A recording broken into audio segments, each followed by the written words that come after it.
BRS senior నేత మాజీ మంత్రి హరీష్ రావు కాసేపట్లో ఆసుపత్రి నుండి డిశ్చార్జ్ కానున్నారు. ప్రస్తుతం హరీష్ రావు ఆరోగ్యం నిలకడగా ఉందని వైద్యులు తెలిపారు. జ్వరంతో బాధపడుతున్న ఆయన నిన్న సాయంత్రం 7 గంటలకు బేగంపేటలోని కిమ్స్ ఆసుపత్రిలో చేరారు. జనరల్ ఫిజిషియన్, ఇంటర్నల్ మెడిసిన్ వైద్యుడు డాక్టర్ పాటిల్ సుదేశ్ వైద్య పరీక్షలు నిర్వహించిన తర్వాత ఆసుపత్రిలో అడ్మిట్ కావాలని హరీష్ రావుకు సూచించారు. దీంతో ఆసుపత్రిలో చేరిన హరీష్ రావుకు చికిత్స కొనసాగింది. ఇక వైరల్ ఫీవర్ తో బాధపడుతున్న హరీష్ రావు ఆరోగ్యం ప్రస్తుతం నిలకడగా ఉందని ఆసుపత్రి వర్గాలు తెలిపాయి. మరోవైపు హరీష్ రావును కేటీఆర్ పార్టీ నేతలు పరామర్శించారు.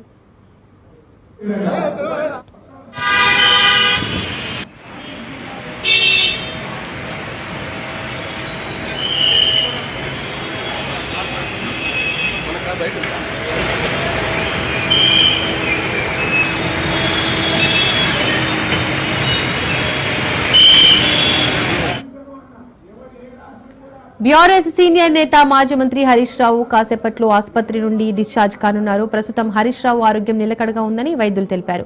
జ్వరంతో బాధపడుతున్న ఆయన నిన్న సాయంత్రం 7 గంటలకు బేగంపేటలోని కిమ్స్ ఆసుపత్రిలో చేరారు. జనరల్ ఫిజిషియన్, ఇంటర్నల్ మెడిసిన్ వైద్యుడు డాక్టర్ పాటిల్ సుదేశ్ వైద్య పరీక్షలు నిర్వహించిన తర్వాత ఆసుపత్రిలో అడ్మిట్ కావాలని హరీష్ రావుకు సూచించారు. దీంతో ఆసుపత్రిలో చేరిన హరీష్ రావుకు చికిత్స కొనసాగింది. ఇక వైరల్ ఫీవర్ తో బాధపడుతున్న హరీష్ రావు ఆరోగ్యం ప్రస్తుతం నిలకడగా ఉందని ఆసుపత్రి వర్గాలు తెలిపాయి. మరోవైపు హరీష్ రావును కేటీఆర్ పార్టీ నేతలు పరామర్శించారు. ఈ అంశానికి సంబంధించి పూర్తి అప్డేట్స్ మా ప్రతినిధి సైదులు ఫోన్ ద్వారా అందిస్తారు. సైదులు, ప్రస్తుతం హరీష్ రావు ఆరోగ్యం పరిస్థితి ఎలా ఉంది? వైద్యులు ఏం చెప్పారు?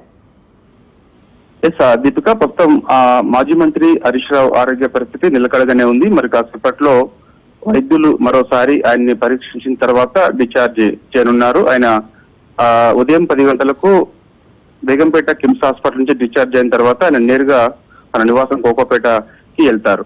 అయితే నిన్న ఉదయం 10 గంటలకు తెలంగాణ భవన్ కు వచ్చినటువంటి మాజీ మంత్రి హరీష్ రావు సాయంత్రం 6 గంటల వరకు కూడా తెలంగాణ భవన్ లోనే ఉన్నారు. ఎందుకంటే నిన్న ఏసీబీ విచారణకు బీఆర్ఎస్ వర్కింగ్ ప్రెసిడెంట్ కేటీఆర్ హాజరయ్యారు. ఆ సమయంలో కేటీఆర్ అంట మాజీ మంత్రి హరీష్ రావు ఉన్నారు. అయితే ఏసీబీ కార్యాలయానికి ఒక్కరికే పర్మిషన్ ఉండడంతో హరీష్ రావు తెలంగాణ భవన్ లో ఉండిపోయారు. ఉదయం 10 గంటల నుంచి సాయంత్రం 6 గంటల వరకు కూడా తెలంగాణ భవన్ లో ఉన్నారు.